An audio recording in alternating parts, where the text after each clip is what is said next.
ಹೇಳೇ ಬಿಟ್ನಾ, ಅವನ ಬಾಯೇ ಹಂಗೆ. ಯಾವುದನ್ನು ಗುಟ್ಟಾಗಿಟ್ಕೊಳ್ಳೋ ಬುದ್ಧಿನೇ ಇಲ್ಲ ಅವನಿಗೆ. ಎಲ್ಲದನ್ನು ಯಾರಿಗಾದ್ರೂ ಒಪ್ಪಿಸ್ಬಿಡ್ಬೇಕು. ಅದು ಪುಟಿ, ಅವನು ಹೇಳಿದ್ದೆಲ್ಲ ಸುಳ್ಳಮ್ಮ. ಜ್ಯೋತಿಗೆ ನನ್ನ ಮೇಲೆ ಅತಿಯಾದ ಪ್ರೀತಿ ಬಂದಿದೆ.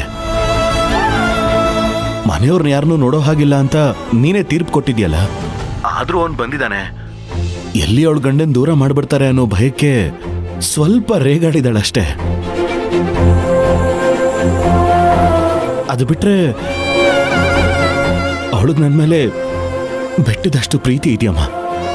ಸಾಕಣ್ಣ, ನೀನ್ ಆಡ್ತಿರೋದೆಲ್ಲ ನಾಟಕ, ನೀನ್ ಹೇಳ್ತಿರೋದೆಲ್ಲ ಸುಳ್ಳು ಅಂತ ಅರ್ಥ ಮಾಡ್ಕೊಳ್ದೆ ಇರೋಷ್ಟು ದಡ್ಡಿ ಅಲ್ಲ ನಾನು. ನೋಡು, ನಿನಗಲ್ಲಿ ಕಷ್ಟ ಆಗ್ತಿದ್ರೆ ಹೇಳು, ಬೇರೆ ಏನಾದ್ರೂ ಮಾಡೋಣ. ಅದೆಲ್ಲ ಏನೂ ಇಲ್ಲಮ್ಮ. ಅದು ನಾನು ಆರಾಮಾಗೇ ಇದ್ದೀನಿ. ನೀನ್ ನನ್ನ ಬಗ್ಗೆ ಏನು ಯೋಚನೆ ಮಾಡಬೇಡಮ್ಮ. ನೀನ್ ನೋಡ್ತಾ ಇರೋ, ಅದೇನೇ ಆಗ್ಲಿ ಅವಳು ಮನ್ಸನ್ ಬದಲಾಯಿಸಿ ನಾನು ಅವಳನ್ನ ಮನೆಗೆ ಕರ್ಕೊಂಡು ಬಂದೇ ಬರ್ತೀನಿ.